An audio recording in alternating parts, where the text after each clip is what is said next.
হতে পারতাম, অদ্ভুত হতে পারতাম, যদি ভূত হতে পারতাম, অদ্ভুত হতে পারতাম। কখনো কোনো দিন কারো ধার ধারতাম, আমি কখনো কোনো দিন কারো ধার ধারতাম, যদি ভূত হতে পারতাম।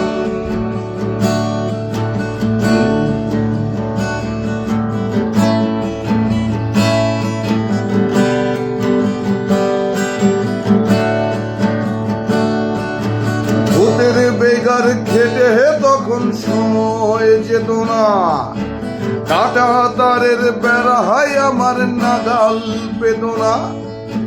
ভূতের বেগার খেটে তখন সময় যেত না, কাটা তারের বেড়ায় আমার নাগাল পেত না। যদি ভূত হতে পারতাম, হতে পারতাম সবই, যদি ভূত হতে পারতাম, হতে পারতাম সবই। বাবা বলতো না দু কান মোলে